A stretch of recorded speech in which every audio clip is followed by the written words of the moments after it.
धन्यवाद हो कि हम अपने विश्वास को और मजबूत करने के लिए इन दिनों में जिन संदेशों को लेकर चल रहे हैं बाइबल के अंदर से, वो हमें सिखाती है कि हमारा विश्वास बढ़े। हमारा विश्वास कब संदेह में आता है? क्योंकि हमारी इच्छा तो बहुत है पवित्र जीवन जीने की, लेकिन जब हम अपने जीवन की ओर दृष्टि करते हैं तब हमें वो चीजें जिन्हें हम करने का प्रयास करते हैं वो तो नहीं कर पाते, लेकिन जिन चीजों से नफरत है, जैसे पौलुस कहता है, जिस अच्छे को करने की मैं प्रयास करता हूं वो तो मुझसे नहीं बन पड़ता, लेकिन जिस बुरे से घृणा है वही करता हूं। ऐसे में करने वाला मैं नहीं रहा, लेकिन मुझ में बसा हुआ पाप है। आपको और मुझको एक चीज याद रखना होगा अनुग्रह और व्यवस्था के बारे में, क्योंकि खुदावन ने जो हमारा जो राज है विश्वास का, हमारी गिरी दशा में, हमारी गुनहगार दशा में, हमारी कमजोर दशा में भी खुदावन यीशु मसीह हम सब से कहता है मेरा अनुग्रह तेरे लिए काफी है। हालेलुया। क्योंकि कई बार हम, बाइबल बताती है, हम अंश अंश करके बदलते जाते हैं। इसलिए आपको और मुझको जानना होगा कि पवित्र आत्मा हमें किन बातों की ओर लेकर जाना चाहता है। पवित्र आत्मा हमें हमेशा यीशु मसीह के अनुग्रह की ओर लेकर जाना चाहता है। पवित्र आत्मा आया ही इस बात की गवाही देने के लिए। कौन सी गवाही? जो वो देखता है। अगर हम निकालें इब्रानियों उसका 10वां अध्याय,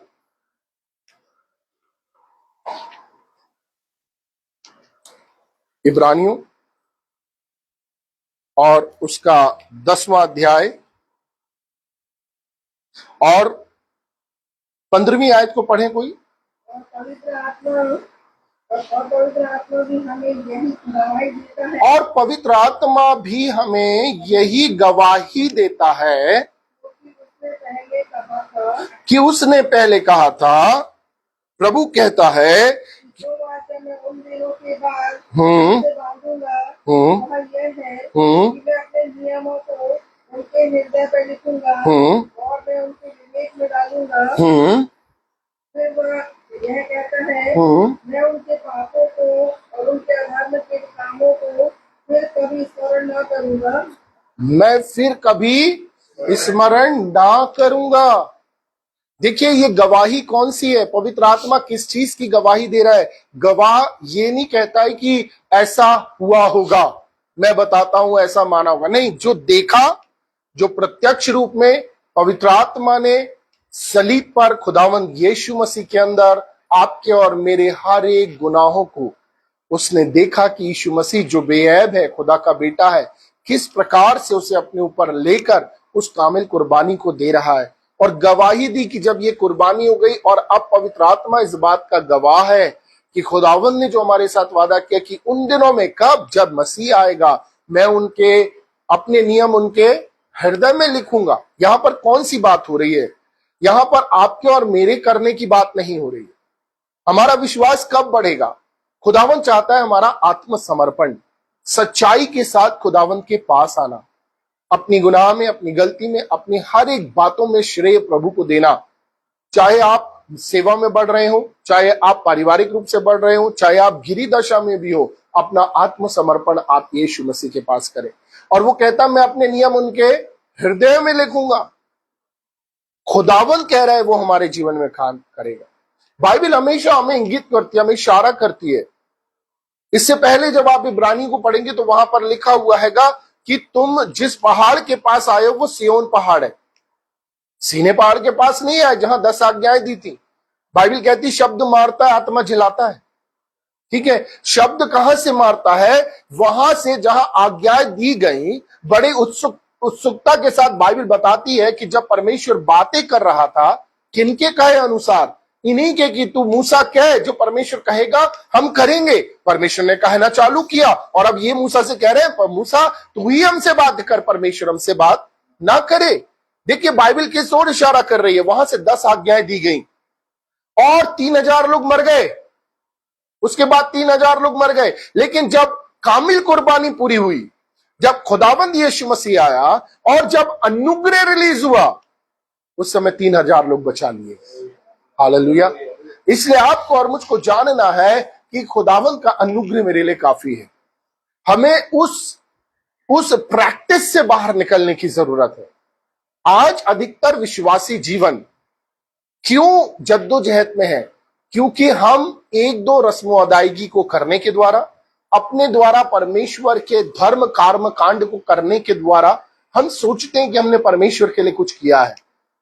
और परमेश्वर पिता अब इस बात को नहीं चाहते कि बनी आदम कुछ उसके लिए करे, क्योंकि परमेश्वर पिता ने अपने बेटे को कुर्बान करने के द्वारा अब सब कुछ पूर्ण कर दिया है। और उसको पूर्ण करने वाला उसका बेटा खुदावंद यीशु मसीह है, जो सलीब पर कहता है पूरा हुआ। तो जब सब कुछ पूरा हो गया तो हमारे लिए करने के लिए कुछ नहीं रहा। सवाल ये उठता है कि आप कैसा प्रचार कर रहे हैं? तो क्या इसका मतलब हम विश्वास छोड़ दें? क्या हम चर्च जाना छोड़ दें? क्या हम बाइबल पढ़ना छोड़ दें? क्या हम दुआ करना छोड़ दें? नहीं, आप ये तमाम चीजों को करें इस बात के लिए कि आप धर्मी है नहीं, आपको धर्मी ठहराया गया। हालेलुया। आपको और मुझको ये जानना होगा कि आपको इसके करने की वजह वो हियाव और साहस होना चाहिए जो अनुग्रह के द्वारा आपको मिला है।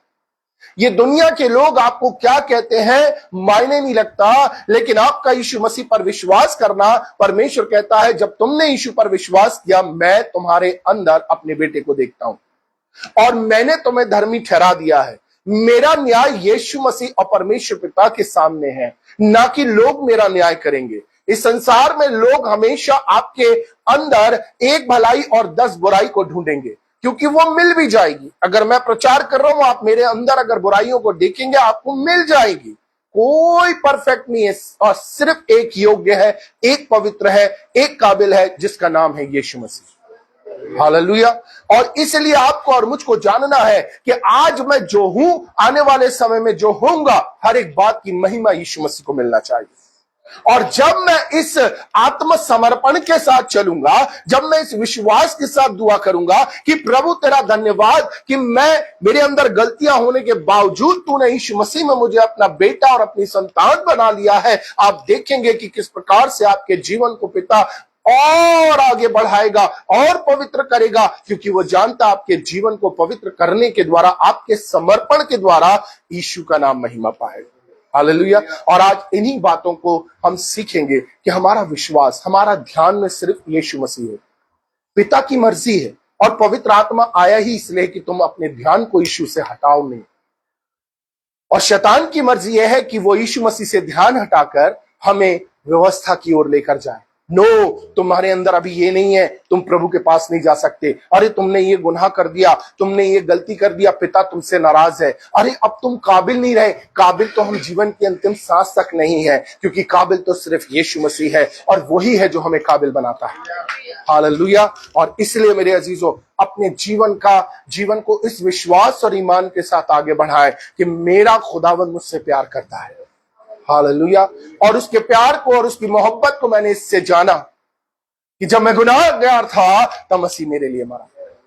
हालेलुया। बाइबल कहती है किसी भले स्थान के लिए कोई मरने का हियाव कर भी ले, लेकिन परमेश्वर अपने प्रेम की भलाई इस रीति से प्रकट करता है कि जब हम गुनहगार थे, अरे कोई बहुत अच्छा होगा, भला होगा, जिसने किसी को पर एहसान किए होंगे, उसके लिए कोई कर भी ले, लेकिन जब हम गुनहगार थे तब मसीह हमारे लिए आया। हालेलुया। इसलिए सारी महिमा खुदावंद यीशु मसीह को मिलने वाली। और इसलिए मेरे अजीजों, आज का जो संदेश है, आज का हमारा आह्वान क्या था? विश्वासी जीवन में वो कैसे बढ़ाएं। ठीक है, तो आज इस विश्वासी जीवन में बढ़ने का जो राज है वो ये है, ध्यान से सुने, हमेशा परमेश्वर की भलाई और उसके प्रेम और उसकी दया और उसकी करुणा पर नजर लगाएं और उस पर विश्वास करें, वो आपको पश्चाताप की ओर ले जाएगा। हालेलुया। आजकल प्रचार क्या हो रहा है? आजकल प्रचार हो रहा है पश्चाताप करो। हाँ, पश्चाताप करो, अपने गुनाहों को मानो, अपने जीवन को ठीक करो। ना, आप नहीं कर सकते। लेकिन जब आप अपने परमेश्वर की भलाई का प्रचार करने लगेंगे, परमेश्वर की भलाई आपको पश्चाताप की ओर लेकर जाएगी। हालेलुया। आपको पवित्रता की ओर लेकर जाएगी, आपको पवित्रीकरण की ओर लेकर जाएगी। आज हम खुदावंत के कलाम में से एक बहुत खूबसूरत बात को सीखने जा रहे हैं, और ये बहुत ही बहुत थोड़ा सा वो रहेगा जहां पर कुछ बातें हैं जिसको आपको और मुझको सीखना। आज दो किरदार लेंगे। पवित्र आत्मा, देखिए लिखा है, बाइबल कहती है संपूर्ण पवित्र शास्त्र परमेश्वर की प्रेरणा से लिखा गया है, अर्थात इसको लिखने वाला जो है पवित्र आत्मा है। और पवित्र आत्मा ने अगर कुछ चीजें रखी हैं तो वो इसलिए रखी हैं कि हम यीशु को देखें, यीशु कैसा है उसको जाने। पवित्र आत्मा ने अगर आप देखें जब खुदावन के पाक कलाम में आप देखेंगे यूहन्ना उसका 3रा अध्याय, अभी अभी मैं जब खुलवाऊंगा तब अभी अभी सुनिए, 3रे अध्याय में निकोदेमुस को रखा है जो रात में यीशु मसीह के पास आता है, ठीक है, और यीशु मसीह को जान गया। वो मुझे मालूम है तो ठीक ठीक बात बताता है, बिना परमेश्वर के कोई ऐसा व्यवस्थापक है, सारी चीजों को जानता है। और यीशु मसीह उससे फिर राज बताते हैं, जब तक कोई जल और आत्मा से ना जन्मे। जिस रूह से वो यीशु मसीह के पास गया, यीशु मसीह ने उसको बताया कि नया जन्म लेने की आवश्यकता है। लेकिन ये नया जन्म क्यों बोला यीशु मसीह ने? क्योंकि तेरे को अभी तक तूने जो जाना है ज्ञान, और जैसे हमने पिछली बार क्या क्या क्या सीखा था, 1 कुरिन्थियों 1:21 में लिखा है, जब परमेश्वर के ज्ञान के अनुसार मनुष्य ने ज्ञान से परमेश्वर को ना जाना तो परमेश्वर को यही अच्छा लगा कि इस प्रचार की मूर्खता के द्वारा उद्धार दे। हालेलुया। जो आज आप सुन रहे हैं इसके द्वारा परमेश्वर उद्धार दे रहा है। हालेलुया। और वहां पर यीशु मसीह निकोदेमुस को कह रहे थे अपने आप को जीरो कर, सारी रस्म अदायगी, 10 आज्ञाएं, सारी चीजें तू जानता है, जो कर्मकांड करता है, जीरो कर, नए सिरे से जब तू जन्म लेगा। अभी हमने क्या देखा कि खुदावन कहता मैं अपने नियमों को उनके हृदय में डालूंगा और मैं अपने वचन उनको दूंगा, मैं उनके गुनाहों को स्मरण नहीं करूंगा और मैं उन्हें पवित्र जीवन दूंगा। हालेलुया। खुदावंत का कलाम कहता है कि वहां पर निकोदेमुस पहुंचता और यीशु मसीह ने उसको यही बताया कि तेरे को नए सिरे से जीरो से चालू करना है। और जब तू जीरो से चालू करेगा, अर्थात अब तू अपना संपूर्ण जीवन मुझ पर निर्भर कर, तब तू उस उद्धार को प्राप्त करेगा। क्योंकि उद्धार कौन? कोई और नहीं, खुद खुदा यीशु मसीह। हालेलुया। और इसलिए और यीशु मसीह ने वहां पर फिर इस बात को कहा कि जिस प्रकार से मूसा ने ऊंचे पर सांप को लटकाया था, क्योंकि वो जानता था शरीयत को, उसी प्रकार से अवश्य है कि मनुष्य का पुत्र ऊंचे पर टांगा जाए। उसको उसी भाषा में समझाया। लेकिन नेक्स्ट चैप्टर में पवित्र आत्मा तुरंत एक बात को बताता है, यहां पर सामरी स्त्री नहीं आई, यीशु मसीह सामरी स्त्री से मिलने गया। हालेलुया। क्योंकि ये कुछ नहीं जानती है, ये सामरी लोग तिरस्कृत लोग हैं यहूदियों के द्वारा, तुम कुछ नहीं मानते हो, तुम कुछ नहीं, ये सिर्फ मसीहा का इंतजार कर रहे हैं। इनको इनको इनको इनको मेन जगह से अलग कर, तुम किसी के भी लायक नहीं हो, तुम्हें परमेश्वर नहीं करता, और इन्हें तुच्छ रीति से देखा जाता था। और ये बेचारे, हम क्या करें, अब मसीहा आएगा तभी हम बचेंगे। और सामरी स्त्री के पास यीशु मसीह खुद गया और फिर उससे वार्तालाप करी और कहा जिससे तू बात कर रही है वो तुझे जीवन का सोता तुझे बना देगा। हालेलुया। कोई 10 आज्ञाएं नहीं, कोई शरीयत नहीं, और यीशु मसीह ने जो किया था, जिससे तू बात कर रही वो वही है। हालेलुया। जो तुम्हें बचाने आया ये वही है। हालेलुया। और वहां पर जाकर उसने जब अपने सामरे नगर में सामरिया में बताया, लोग आए यीशु मसीह से मिले और अब उसको कहते हैं तेरे कहने से नहीं, अब हमने खुद अपने उद्धार को देख लिया। हालेलुया। कितनी अद्भुत बात है ना, सिर्फ यीशु मसीह में उद्धार है। वैसे ही आज हम 2 लोगों को और डिस्कस करेंगे, और 2 पहाड़ है। एक जैसे हमने स्टार्टिंग में देखा था, एक सीने पहाड़ जहां पर शब्द आया, शरीयत आई, है ना, और एक सिय्योन पहाड़ है जहां यरूशलेम में, ये अरब में पाया जाता है, ये मिस्र वहां उधर साइड में अरब में है जो सीने पहाड़ है, और ये यरूशलेम में है सिय्योन। और ये जब आप उसको पढ़ेंगे इब्रानियों में तो यहां पर ये कलीसिया का प्रारूप है। और यहां सिय्योन जो पहाड़ है ये हाबिल से उत्तम बातें करता है। कौन सी? दया की, क्षमा की, प्रेम की, अनुग्रह की। हालेलुया। हम इस पहाड़ के पास आए हैं जहां यीशु मसीह का अनुग्रह हमारे पास है, और ये वर्तमान में कलीसिया का रूप है। ये कलीसिया का रूप है। अब देखिए, अब अपन 2 लोगों को डिस्कस करेंगे और उनको थोड़ा सा समझने की कोशिश करेंगे। बाइबल के कुछ ऐसे अंश जिन्हें हमने कई बार सुना है, कई बार हमने इन बाइबल के अंशों में इन 2 किरदारों को देखा है, और इसको बखूबी हम जानते हैं। लेकिन आज उनकी बारीकियों में हम पवित्र आत्मा ने कुछ चीज छुपा के रखी है, उसको देखेंगे ताकि हमारा आने वाला विश्वासी जीवन के पहले हम गवाह हो कि प्रभु मैं ऐसा नहीं था, लेकिन ये तेरा अनुग्रह है जिसने मुझे ऐसा बना दिया। हालेलुया। निकालें, खुदा उनके पाक कलाम में से निकालें लूका उसका 18वां अध्याय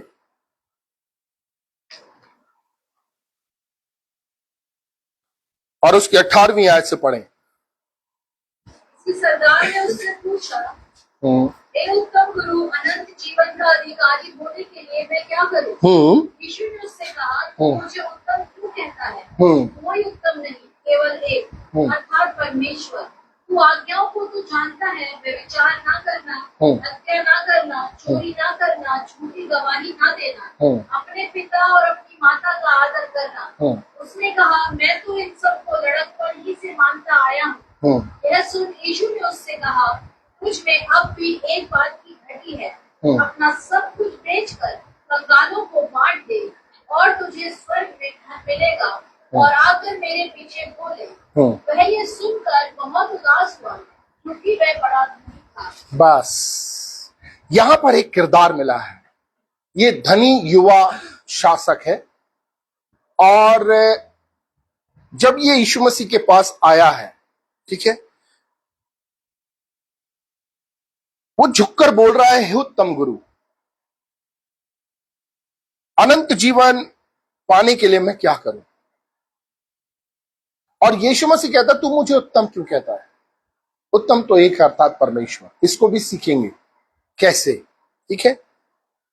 अब ये जो आया है, देखिए बाइबल को समझना है, हमें थोड़ा सा हिस्ट्री में भी जाना है। हमने अपनी अपनी अलग इमेजिनेशन बनाई हुई है, लेकिन जब आप इसकी इतिहास में जाएंगे और जब सारे स्कॉलर्स को आप पढ़ेंगे, और तब आपको पता चलेगा उस समय का जो समय था। ये एक धनी है और धर्मी है, स्वयं की धार्मिकता से। अब समझ लीजिए, इसको मैंने अपनी ओर लेकर देखा कि सपोज मैं एज अ प्रभु सेवक जब चर्च जाता हूं, है ना, तो चर्च जाते समय मुझे नीचे जो बाहर बैठते हैं वो लोग जय मसीह की करते हैं, जो कुछ पाने की आस में आते हैं। फिर हमारे जो कलीसिया के भाई बहन, आदरणीय बुजुर्ग हैं, हमारे बच्चे हैं, सब मिलने आते हैं। और मेरा एटीट्यूड अलग है, जय मसीह की, जय मसीह की, जय मसीह की, जय मसीह की, सबसे मिलते हुए मैं जाता हूं। और चर्च में हमने बैठा, ठीक है, सब प्यार करते हैं। क्यों? क्योंकि उन्होंने कभी ना कभी वचन के आशीष को पाया है। ये भी, और वो एक पहचान मिली है। प्रभु यीशु मसीह का धन्यवाद हो, क्योंकि यीशु मसीह की ये पहचान है। नहीं तो एक वो समय भी था कि हम जाते थे तो जगह खाली हो जाती थी चर्च की, कि आ गए हैं साहब, वहां से दूर खड़े हो जाओ। लेकिन आज यीशु मसीह का अनुग्रह है, जिसने अपनी पहचान में बढ़ाया है, तो आज लोग मिलने आते हैं। हालेलुया। तो वैसे ही वो आया, और चापलूसी के अंदाज में वो कुछ लेकर आया यीशु मसीह के पास। यीशु मसीह के पास कुछ लेकर आया है वो, और बोलता है, हे उत्तम गुरु, क्योंकि यीशु मसीह इस समय कई मौजज़ात कर रहे हैं, और वो सवाल कर रहा है इस बात के लिए कि यीशु मसीह से कुछ बोलेंगे और वो बता देगा वो क्या लेकर आया। हे उत्तम गुरु, अनंत जीवन पाने के लिए और मैं क्या करूं? मैं अगर इसको और बोलूं तो इसको अगर समझने के लिए, और मैं क्या करूं, मतलब वो अपने परफेक्शन को बता रहा है कि मैं कुछ लेकर आया। वो अपने प्रदर्शन को बता रहा है, उसने जो कुछ किया है, ठीक है ना। या उत्तम गुरु, मुझे और क्या करना चाहिए? अब उसने यीशु मसीह के ध्यान को अपने काम और अपने प्रदर्शन की ओर लेकर जा रहा था, और वह कहता, प्रभु मैं, अगर वो कहता, प्रभु मैं आप पर विश्वास करता हूं, तो यीशु मसीह का आंसर कुछ और होता उस समय, और बोलता, मैं आप पर विश्वास करता हूं और मुझे अनंत जीवन पाने के लिए क्या करना है। लेकिन ऐसा नहीं हुआ। तो जाने, जब भी आप अपने प्रदर्शन के बारे में बात करेंगे, अक्सर हम अपने प्रदर्शन को लेकर जाते हैं प्रभु के सामने, प्रार्थना में भी कई बार नहीं, हमने क्या क्या नहीं किया। अरे हमने उपवास रखे, हम तो कंटिन्यू चर्च भी गए, हमने टाइट भी दिया, हम सब कुछ तो कर रहे हैं, मीटिंग में भी जा रहे हैं, रेगुलर जाते हैं हम तो मीटिंग में। हम अगर अपने प्रदर्शन को लेकर, अपने प्रदर्शन के बारे में बात करेंगे, तो प्रभु आपको कानून देंगे, प्रभु आपको व्यवस्था देंगे। उन्होंने उसे 10 आज्ञाएं दी कि वचन क्या कहता है, तू हत्या ना करना, व्यभिचार ना करना, झूठी गवाही मत देना। और युवा ने मुस्कुराते हुए कहा यही तो चाह रहा था मैं, आप बोलो। इनको तो मैं लड़कपन से मानता आया हूं, देखा नहीं अभी मैं आ रहा था, सारे लोग मेरे आगे झुक रहे थे, मैं मानता आया हूं, इन लोग गवाह हैं, सब मुझसे मिल रहे थे, इनको मैं लड़कपन से मानता आया हूं। वचन कहता है, हमेशा ध्यान रखना, यीशु मसीह हमने नहीं, यीशु मसीह ने हमसे प्यार किया है। हालेलुया। और यीशु मसीह ने उस धनी युवक से भी प्यार किया है। प्रभु ने उसकी ओर देखा, कहा तुझ में एक बात की कमी है। ध्यान से सुने, ध्यान से सुने। हमेशा हमें याद रखना है कि जब हम व्यवस्था पर घमंड करते हैं, अपने प्रदर्शन पर, तो प्रभु तुम्हें सदा यह बताएंगे कि तुम में क्या कमी है। क्योंकि कानून आपकी कमियों को सामने लाने के लिए बनाया गया था, ना कि आपकी ताकत को सामने लाने के लिए। व्यवस्था इसलिए दी गई कि आपकी कमियों को का आप पता लगा सकें, ना कि आपकी ताकत का। तो प्रभु ने कहा वहां पर, उसके बाद अब कमी देखिए क्या है, ठीक है ना, वो 10 आज्ञाओं को मान रहा है, अब कमी क्या है। प्रभु ने कहा, जा जो कुछ तेरा सब कुछ बेचकर कंगालों को दे दे। अब कई बार हम ये सोचते हैं कि अरे सब कुछ प्रभु ने कहा बेच दो तब उद्धार मिलेगा। सॉरी, ये स्पेसिफिक सिर्फ इस धनी युवा के लिए यीशु मसीह ने कहा, सिर्फ इस युवा के लिए कहा था, ठीक है, आपको और मुझको, क्योंकि प्रभु नहीं चाहते कि हर कोई अपना सब कुछ त्याग दे। सिर्फ इस युवा शासक के लिए कहा था प्रभु ने कि अपना सब कुछ बेचो और बांटो और मेरे पीछे हो। क्या कमी थी? क्योंकि बाइबल कहती है, जो कोई दीन दरिद्र गरीबों को देता है वो परमेश्वर को उधार देता है, और परमेश्वर फिर उसको चुकाएंगे। वो इस बात को भूल गया, एक दिनार तक उसने नहीं दिया, वो उदास होकर चला गया। प्रभु ने क्या कहा, अपना सब कुछ, तुझ में एक बात की कमी है। वो बहुत धनी था। यहां पर आपको और मुझको समझना है, क्योंकि प्रभु से चुका इसी के लिए था। वो परमेश्वर को उधार देता और परमेश्वर उसको चुकाएंगे, और ये आज भी है। हम इसको बड़ा ही लाइटली लेते हैं। ये 10 आज्ञाएं कौन सी है? जो आपको महिमावान करेंगी। और यहां पर जब प्रभु ने कहा अपने सब कुछ गरीबों को बांट दे, जो कुछ तेरा है, और तुझे स्वर्ग में धन मिलेगा, या मैं कहूं स्वर्ग से धन मिलेगा, वो इस बात को भूल गया। परमेश्वर जो आप अपनी हैसियत से देंगे, परमेश्वर अपनी हैसियत से आपको देगा। जो कुछ भी आपके पास आपका है वो आपका नहीं है, वो परमेश्वर ने आपको दिया भले भंडारी के रूप में, इस उम्मीद और विश्वास के साथ कि तुम औरों के लिए कितने सहायक बनते हो।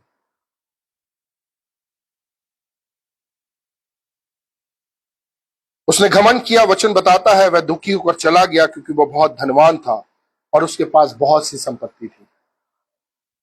ये एक गरीब अमीर आदमी था, यह एक गरीब अमीर आदमी था जो इतनी सी बात को भूल गया। बाइबल कहती है, यदि आप व्यवस्था पर, अपने प्रदर्शन पर घमंड करेंगे तो प्रभु हमेशा आपको कानून देंगे और नियम देंगे। उसने कहा, हे उत्तम गुरु, कहा हे उत्तम गुरु। तो प्रभु ने कहा, हे उत्तम, मुझे तू उत्तम क्यों कहता है? ठीक है, तो सवाल ये उठेगा, तो प्रभु उत्तम नहीं है? यस, प्रभु कहते हैं मैं नहीं, मेरे काम मेरे गवाह है। इससे पहले अब्राहम हुआ, मैं हूं। और महायाजक से खुदावंद कहते, तू कह चुका, क्या तू परमेश्वर का पुत्र है? क्या तू परमेश्वर है? हाँ मैं हूं। यस, वो उस धनवान को बताना चाहते थे कि परमेश्वर भला है। तू मुझे उत्तम कहता है, हां मैं हूं, मुझे परमेश्वर रहने दो, मैं भला हूं। हमें जानना है कि हमारा परमेश्वर भला है और उसकी भलाई हमारे लिए अब भी है। वो क्रोधी नहीं, हमने कई जगहों पर देखा उसके क्रोध को, वो आग है, तमाम चीज। नो, यीशु मसीह परमेश्वर की भलाई को प्रकट करने आए, तो बताने आए थे कि परमेश्वर आपसे कितना प्यार करता है।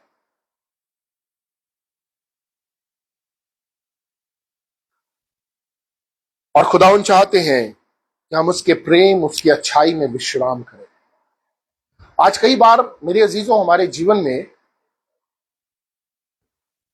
हम इस बात को भूल जाते हैं कि प्रभु इस संसार में इसलिए आया कि खुदावन ने क्या कहा था, परमेश्वर ने मेरा अभिषेक किया है कि अंधों को आंखें और सुसमाचार और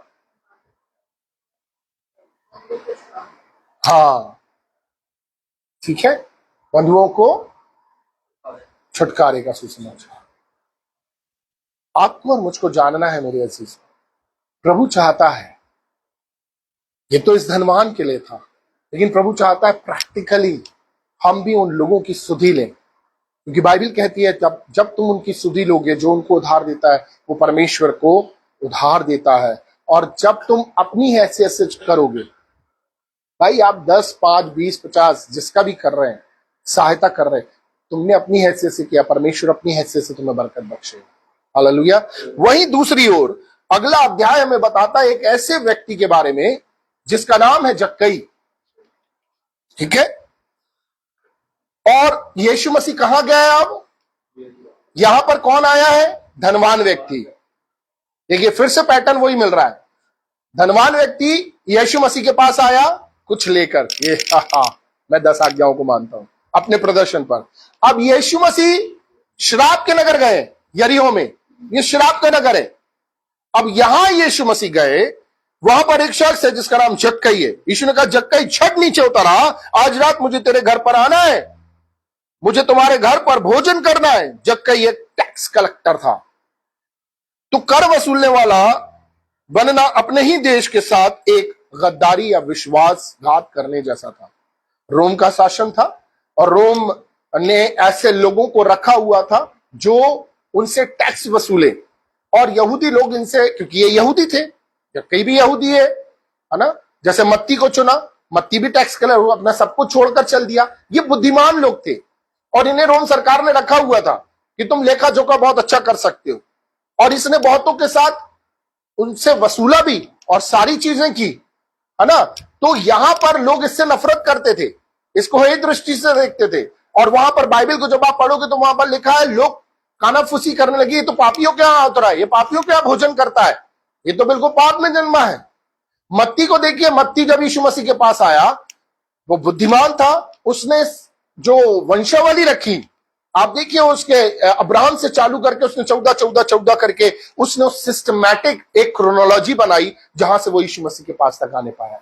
जो आपकी योग्यता है, खुदावंद यीशु मसीह, आप जहां से भी हो, आप जितने गुनहगार हो, आप वो टैक्स कलेक्टर था, लेकिन प्रभु आपकी योग्यता को अपनी महिमा के लिए इस्तेमाल करना जानता है। हालेलुया। और इसलिए यहां पर आप देखें जक्कई के घर में खुदावंद यीशु मसीह आया।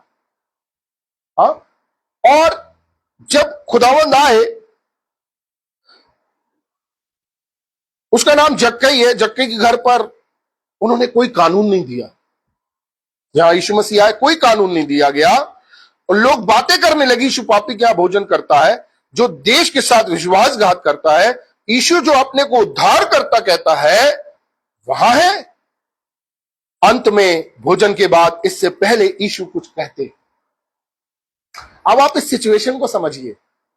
जक्कई जानता था कि वो गलत कर रहा है, जानता था, उसको एहसास दिला दिया गया था कि तू पापी है, परमेश्वर का तू गुनहगार है, तूने मंदिर के साथ खिलवाड़ किया, तूने उसके लोगों के साथ खिलवाड़ किया, तू पापी है, तू पापों में जन्मा, तू ऐसा काम कर रहा है। उसको परमेश्वर के विषय में जो बताया गया था, अब परमेश्वर खुद उसके घर में, अब खुद परमेश्वर उसके घर में आया और परमेश्वर उसका नाम जानता है। हालेलुया। बाइबल बताती है उस धनी युवक का नाम नहीं है बाइबल के अंदर, लेकिन जक्कई का नाम है, जिसे यीशु मसीह ने जक्कई नीचे आ, तू मेरे विषय में क्या सोचता, मैं तुझसे नाराज हूं, तूने इतना गलत काम किया, मैं तुझसे नाराज हूं? नहीं, मैं तेरे घर में भोजन करूंगा, मैं तेरे साथ चलूंगा। ये लोग कुछ भी कहें तो कहें, लेकिन याद रख मैं तुझसे प्यार करता हूं। इससे पहले आप इस बात को जाने लोग आपके विषय क्या कहते हैं, आपके विषय आपकी कलीसिया क्या कहती, आपके विषय में लोगों की अवधारणाएं जो भी हो, आपकी खुद के प्रति आपकी अवधारणा हो, अरे मैं तो पापी हूं, लेकिन उसके बावजूद खुदावंद यीशु मसीह आपके देह रूपी घर में आना चाहता है। बाइबल कहती मैं तुम्हारे दिल के द्वार में खटखटाता हूं। वो आपके साथ भोजन करना चाहता है। वो आपकी उस गिरी दशा में, गुनहगार दशा में भी आपको नाम से पुकारता है। यही तो उसकी भलाई है। हालेलुया। और यही उसकी भलाई ने क्या काम किया, इससे पहले कि यीशु मसीह कुछ कहते, भोजन करने के बाद जक्कई उठ गया और कहा यदि किसी का कुछ गलत करके लिया 6 गुना फेर देता हूं और अपनी आधी संपत्ति कंगालों को बांटता हूं। हालेलुया। कितनी अद्भुत बात है ना। एक आया अपने प्रदर्शन को लेकर और उदास होकर चला गया, और एक ने परमेश्वर की भलाई को देखा और उसने वो प्रदर्शन कर दिया कि यीशु मसीह कहता है आज इस घर में उद्धार आया है, ये अब्राहम का एक पुत्र है। हालेलुया। हमेशा परमेश्वर की भलाई पर दृष्टि करें, वो आपको पश्चाताप की ओर लेकर जाएगी। आपका पश्चाताप आपको परमेश्वर से नहीं मिलाएगा, परमेश्वर की भलाई आपको पश्चाताप की ओर लेकर जाएगी। हालेलुया। प्रभु चाहता है मेरे अजीजों, ये 2 चीजें आज यीशु मसीह, आप जो लोग सुन रहे हैं, आज हमारे साथ आपके जीवन में यीशु मसीह आया है। वो कहता है निराश ना हो मेरे बेटे मेरी बेटी, ना ध्यान कर अपने उस गुनाहों को, उस गलतियों को। कई बार हमारी जिंदगियों में ये गुनाह और गलतियां हमें परमेश्वर से दूर कर देते। कई बार हमें ऐसा लगता है कि हमारे जीवन की विपरीत परिस्थितियां में हम तनाव और अकेले हैं। नहीं, यीशु मसीह कहता मैं तुम्हें कभी नहीं छोड़ूंगा, ना कभी त्यागूंगा। तुम्हें कोई नहीं समझता, कोई बात नहीं, सब तुम्हें गुनहगार कहते, कोई बात नहीं, लेकिन मैं तुम्हें अपना बेटा कहता हूं। मुझ पर विश्वास करो, क्योंकि मैंने तुम्हारे लिए अपने खून को बहाया है, मैंने तुम्हें अपने खून से खरीदा है, और ये मेरी मोहब्बत का प्रमाण है। और तब आप परमेश्वर की उस भलाई को देखेंगे। जिसने भी यीशु को दिल से पुकारा है, उसके जीवन को यीशु ने पलट के रख दिया है। उसका एक गवाह जीता जागता मैं खड़ा हूं।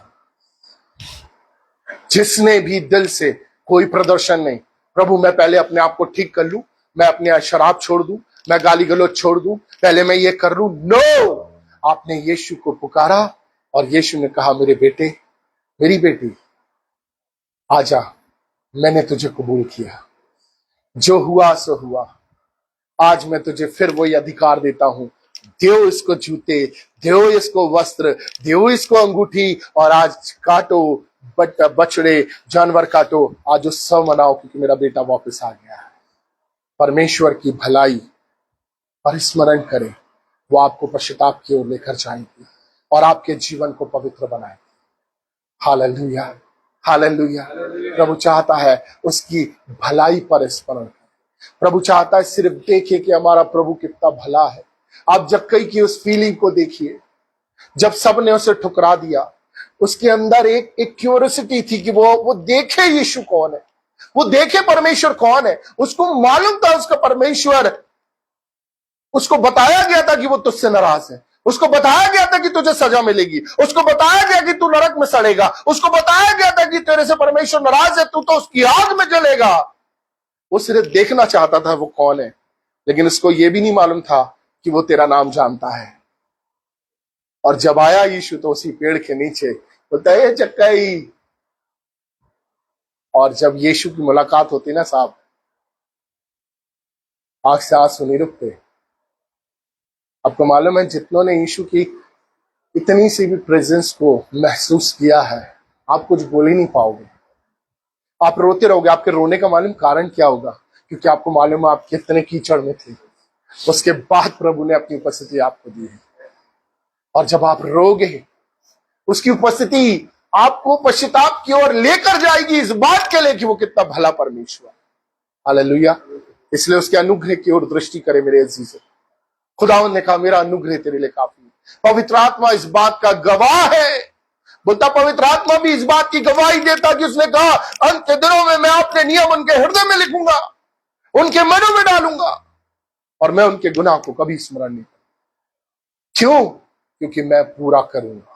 और यीशु मसीह ने सलीब पर उसे आपके और मेरे लिए पूरा कर दिया। अपने प्रदर्शन को लेकर प्रभु के पास नहीं जाए। प्रभु आज आपके हृदय में आना चाहता है। हमेशा अपने आप को खाली रखें। यीशु अपने दिल का दरवाजा खोले, प्रभु ये हूं मैं, मेरे अंदर अभी बहुत सी कमियां हैं, बहुत सी कमजोरियां, गुनाह पाप अपराध बने हुए हैं, मैंने बहुत प्रयास किए लेकिन मुझसे नहीं हो रहा। और जब आप इस भावना के साथ प्रभु के पास आएंगे, सबसे पहले अपने जीवन के गवाह आप होंगे, क्योंकि अब आप नहीं कर रहे हैं कुछ, अब यीशु आपके अंदर सारी चीज कर रहे हैं। और पिता इस चीज से प्रसन्न होता है जब तुम्हारा जीवन यीशु की महिमा का कारण बने। जब तुम्हारी जुबान खुले तो तुम कहो ये मैंने नहीं किया, मेरे यीशु ने मेरे साथ लिए किया है। प्रभु इन वचनों के द्वारा हम सबों को ब्लेस करें। आइए